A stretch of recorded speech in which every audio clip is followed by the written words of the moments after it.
Thank you, Mr. Chair. First of all, I really appreciate you being here today.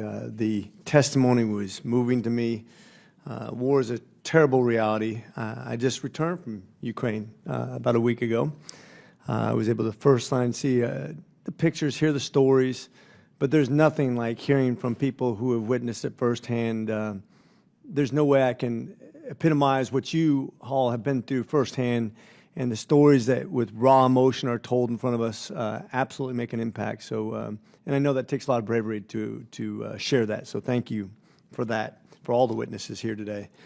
I will say that the evidence that surprised me, though, is just hearing about how it is kind of a genocide, and that Putin is very much aware of this and very much supports it, and very much this has been widespread, not just individual. In every war, there's bad things that happen. We know this just by history. But to see it widespread and condoned inside of military units really is something that we don't see in modern warfare a whole lot of. So this stands alone. I would make the case that we are not just obligated to you because of a nuclear treaty or because NATO universally voted to support your country, and not even because we should finish what we started, but because we have a moral obligation because of what's happening there, because you've invited us into this, knowing that you're being unfairly treated and, in fact, raped and pillaged, and the degradation of your society is at stake. So I'm with you. With that said, we haven't talked much about Crimea. Now we talked about the rest of Ukraine because that's kind of the more contemporary issue, the thing that we talk about.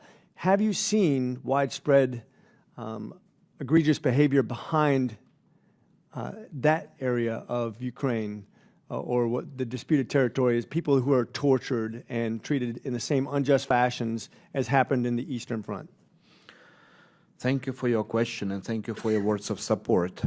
First of all, we have a lot of, I would say, thousands of criminal cases with regard to violation of the human rights of Ukrainian citizens who are still in Crimea. Many of them are representatives of Crimean Tatar population. Many of them are just Ukrainians who don't accept the annexation of Crimea and violation of their rights there. We are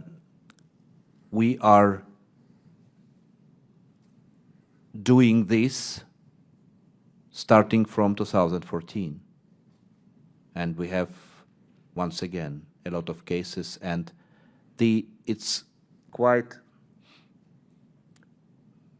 important maybe to note that the quantity of these cases start to rise during last year.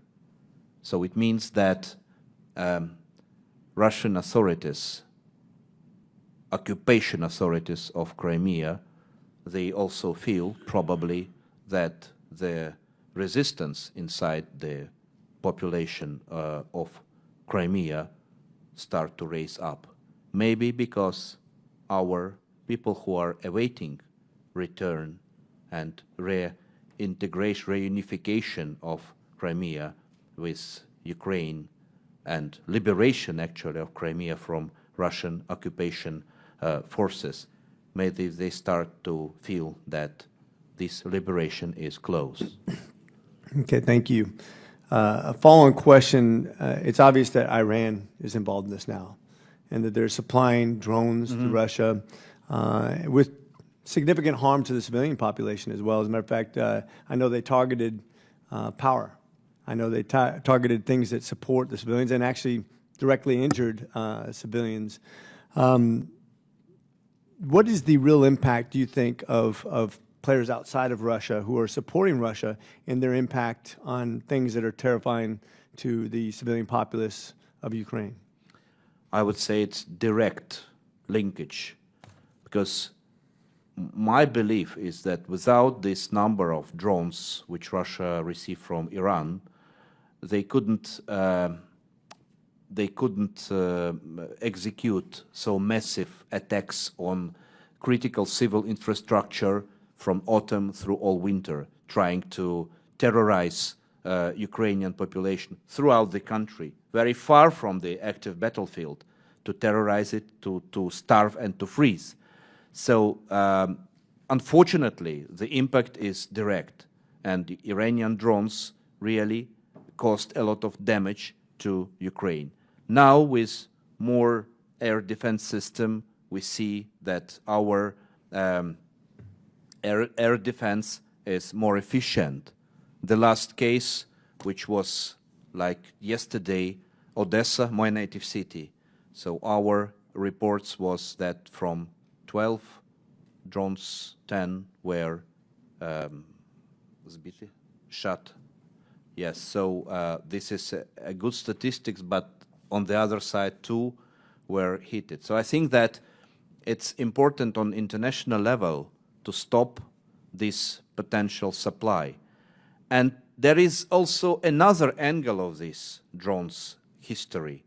They are so simple in production. They are so cheap that they should be in center of attention of all of the countries in order not to be used, for instance, for terrorist attacks. Thank you. I'm out of time, but be strong. Slava Ukraine. Героям слава. Дякую.